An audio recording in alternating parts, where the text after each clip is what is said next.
হযরত ইব্রাহিম আলাইহিস সালাম ও এক ভিক্ষুকের গল্প।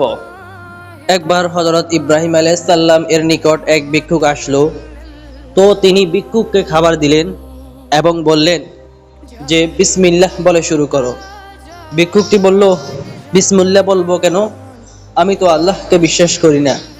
ইব্রাহিম আলাইহিস সালাম এই কথা শুনে ভিক্ষুকের কাছ থেকে থালা কেড়ে নিলেন এবং বললেন, যাও, তুমি আল্লাহকে বিশ্বাস করো না, তোমাকে আমি খেতে দিব না।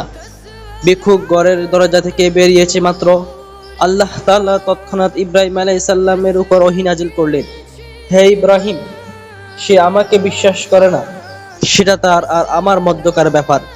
কেন তুমি রুটি ফিরিয়ে নিলে? যাও, তাকে ডেকে এনে আবার খেতে দাও। সুবহানাল্লাহ, আল্লাহ কত দয়াশীল।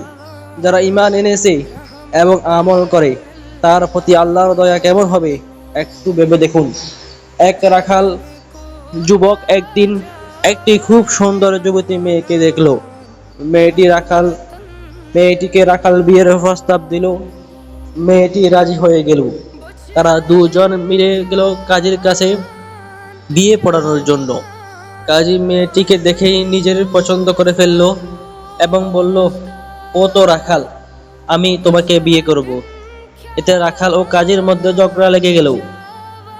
এবার তারা তিনজনে মিলে নালিশ নিয়ে গেল পুলিশের কাছে। পুলিশ মেয়েটিকে দেখে বলল, ওরা দুজনেই বাদ, আমি তোমাকে বিয়ে করব। এবার রাখাল, কাজী ও পুলিশ এই তিনজনের মধ্যে গোলমাল লেগে গেল। মেয়েটি এবার বলল, ঠিক আছে, এবার তোমরা তিনজনে এক কাজ করো, আমি দৌড় দিব আর তোমরা আমার পিছনে দৌড়াবে। যে আমাকে প্রথমে দৌড়তে পারবে আমি তাকে বিয়ে করব। এবার মেয়েটি ছুটলো এবং তার পিছনে পিছনে তিনজনেই ছুট দিল। ছুটতে ছুটতে এক সময় তাদের সামনে একটি গর্ত পড়লো। তারা ওই গর্তের মধ্যে পড়ে গেল। বন্ধুরা, ওই সুন্দরী যুবতী মেয়েটি হলো দুনিয়া, যার সৌন্দর্য আমরা যেই দেখি সেই মুগ্ধ হয়ে যাই আর তার পেছনে পেছনে ছুটতে থাকি।